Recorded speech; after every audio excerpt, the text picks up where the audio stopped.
More now on the British monarchy as King Charles adjusts to his very new role. This morning, we're reflecting back on the family lineage that led to this moment. Interesting fact, but for a twist of history, King Charles would not have been in line to be the monarch. Why?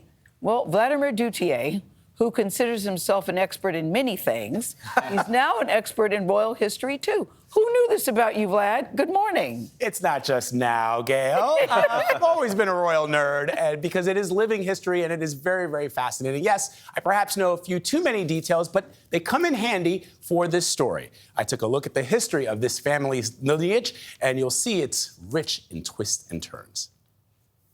As the world mourns the death of Queen Elizabeth II, it feels nearly impossible to imagine a change to the monarchy after her 70 years on the throne. Queen Elizabeth II represented stability to Britain and to the world. But at the time of her birth, Princess Elizabeth Alexandra Mary Windsor was never meant to be queen. Here's why. When King George V, Queen Elizabeth's grandfather, died in 1936, his firstborn son, King Edward VIII, ascended the throne. But a controversial romance with American divorcee Wallis Simpson put an abrupt end to a reign that lasted just 325 days. Divorce was still something that was not done, and it certainly wasn't a common practice for monarchs. So he was given a choice: give up the love of his life or give up the throne. The king chose to abdicate. In his palace, the king was about to address the nation. A few hours ago, I discharged my last duty as king and emperor. Which thrust his brother, George VI, who was also Elizabeth's father, into the spotlight. The nation believes that when I speak for them. As featured in the movie The King's Speech, George VI was merely just the spare, a man with a stutter, a fear of public speaking, with no desire to be king. I ask you to join with me in that act of thanksgiving. But he forged ahead, fulfilling his duty and preparing his firstborn child, Elizabeth, to one day be queen. That included serving in the women's branch of the British Army during World War II.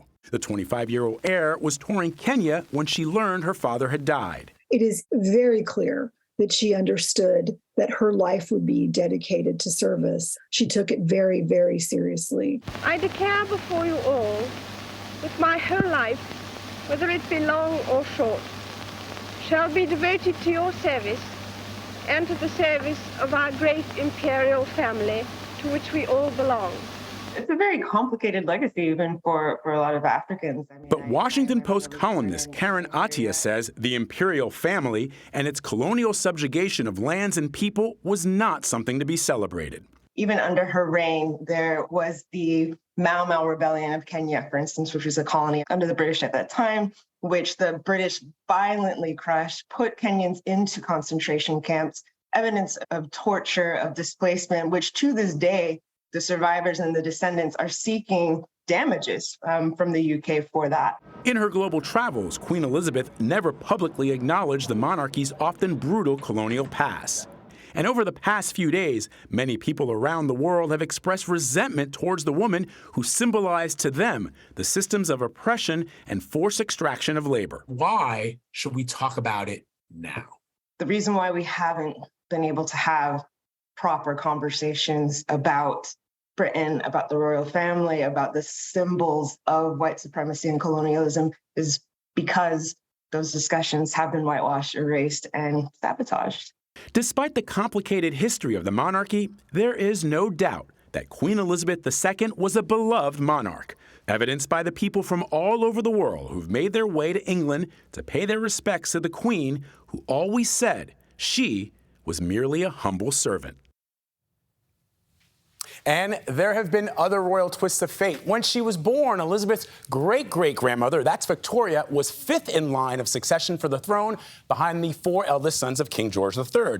The death of various princes and a lack of male heirs resulted in the princess capturing the crown, arguably changing the course of history, and here's how. Her descendants, Kaiser Wilhelm II of Germany, Emperor Tsar Nicholas II of Russia, and King George V, all waged war against each other during World War I, millions of lives lost, setting the precedent for World War II.